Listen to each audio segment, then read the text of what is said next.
talk to Aunt Retha? I talked to Aunt Retha today, and we were going over the Christmas time. Christmas time was very sparse at our house. When she was a little girl, it was more sparse even than when I was a little girl. Retha's 7 years older than I am. And truly the Depression was big time, as was the Dust Bowl days for her more so than for me.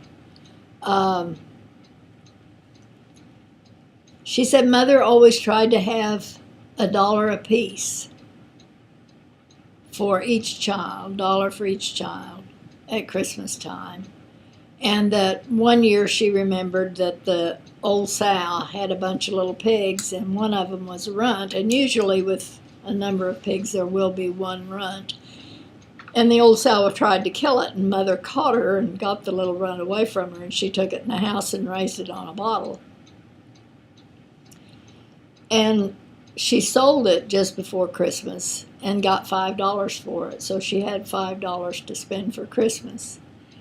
And she was able to buy 2 special kinds of bonnets that the girls wanted for Dorothy and Retha that year.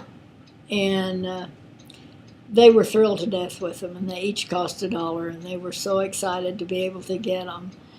And she didn't remember what she got the boys, but socks and underwear were the usual fare for Christmas time. You got socks and underwear, and that was exciting. After I came along, I remember 2 Christmases that other than socks and underwear, when I was 5 and George was born that year, Mother's Auntie Mae that lived up in Minnesota sent me a doll, and it was a big doll. It was probably 15 inches tall, and I was thrilled to death with it. It was the first big doll I'd ever had, first real doll I'd ever had, and it was as big as George was. George had been born in September, and this doll was as big as he was.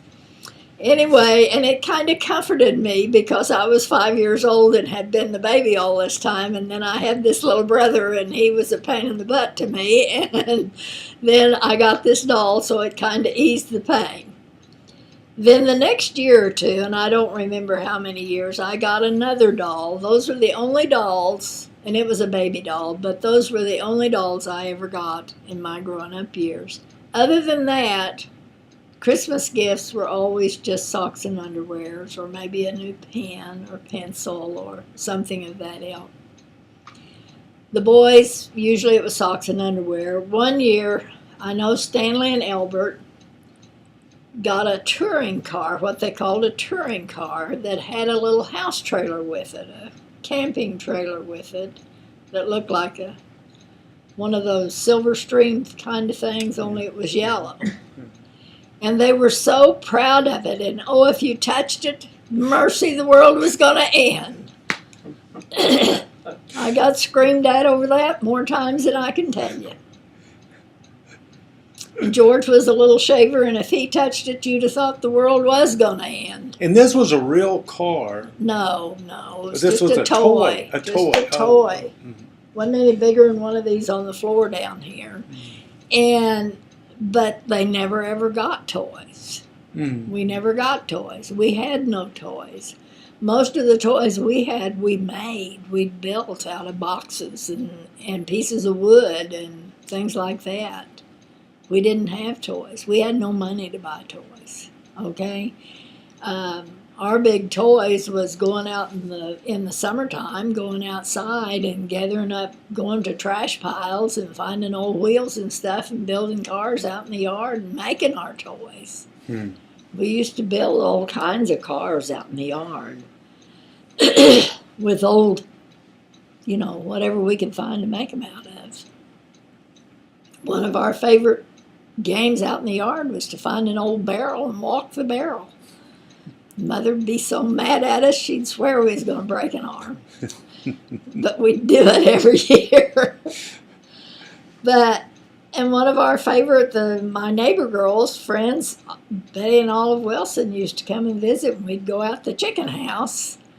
There was the old feed where they used to keep the feed on the north side of the chicken house, and where all of the rafters were, we'd use that for cabinets.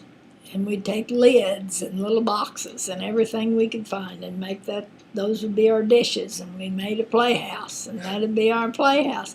Well, you just manufactured whatever you wanted. And we'd even do that at school, in the schoolyard, to play and have things to do. The school didn't have any more toys than we had at home. Nobody had any money. Everything was sparse. Everything is sparse. We never had a Christmas tree at home. The only time we would ever have a Christmas tree would be if, by chance, they had a tree in our room, one of our rooms at school.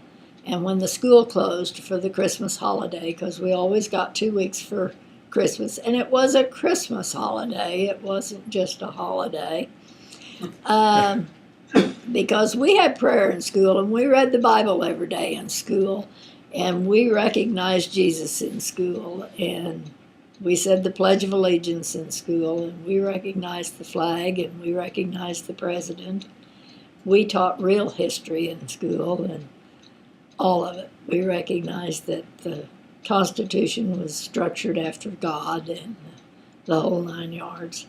Anyway, the gist of it is that sometimes we would get to take the tree from our room home with us.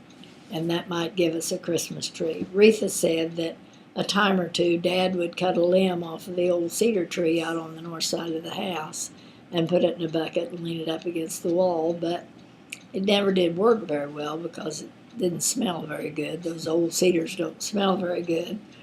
And when they get hot, Bill, would you bring me some water, please? I think that one's empty. And You want to take a break? they, he'll get me a drink in a minute.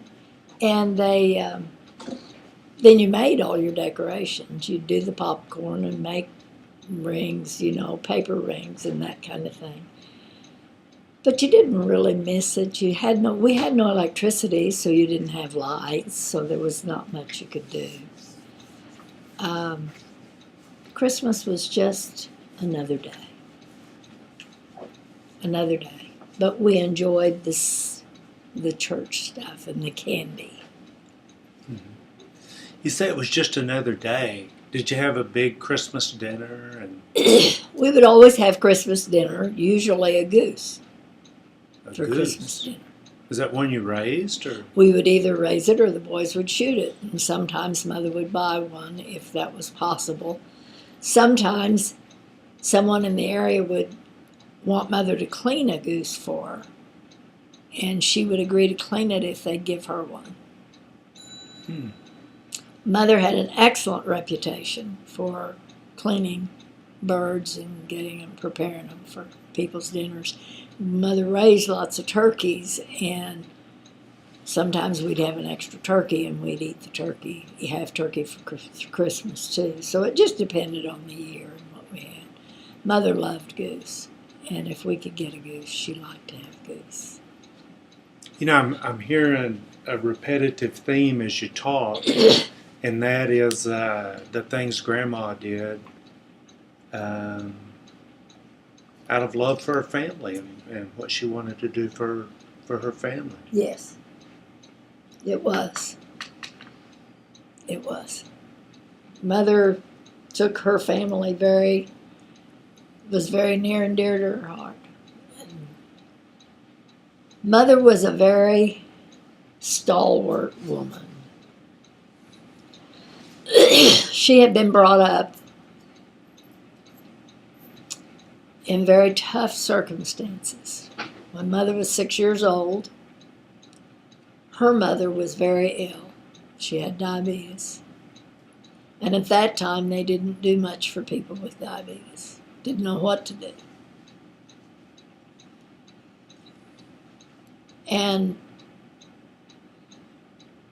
Grandpa Sawyer built Mother a box to stand on and taught her how to stand on that box and make bread so they could eat. So they'd have bread to eat. Now, when you think about a 6-year-old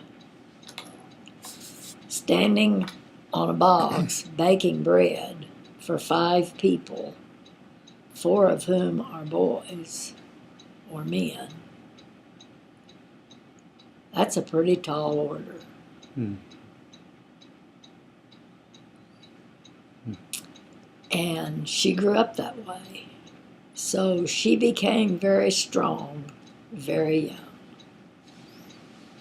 and recognized the value of family at a very early age. Her mother and father were devout Christians, believed very strongly in God, and brought her up with a very strong belief. Her 2 older sisters had married and left home. Her older brother was a very strong man. They had a hired hand, and then Uncle Victor was younger than Mother, but he was definitely there. And then her mother got better and was able to take back over some of that work when Mother went to normal school, to boarding school. And she went to boarding school then later on, and she was probably 12 when she started to boarding school. And that was 5 miles to boarding school. And Uncle Will would take her into boarding school on Monday morning, and she had one dress. And she wore it to boarding school. And when he picked her up on Friday afternoon, she came home and she helped her mother get everything she could do all weekend. She worked all weekend with her mother, trying to do everything she could to help her mother. And while she had been gone, her mother had cleaned for her the dress she left. So she changed her clothes on the weekend, and she put on the other dress and wore it back. And while she was gone, her mother got that dress cleaned up for her so she could have a clean dress to go the next week. Now, it's beyond the scope of reality for any of us today to understand wearing the same dress for a week, okay? Well, you have to realize that people in those days only bathed once a week. Nobody else bathed more often than that either. I don't know how they did that, okay? I don't understand that either, even though I grew up only bathing once a week. That's the way I grew up. What's really hard is for me to think about you only bathing once a week. Now, to talk about Grandma and her parents is one thing. We only bathed once a week when I was a kid growing up.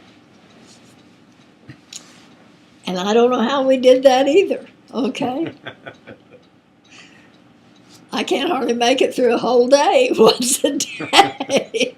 I mean, it's very hard to understand how we accomplished that. Times are different, huh? Times are different. Take a little break.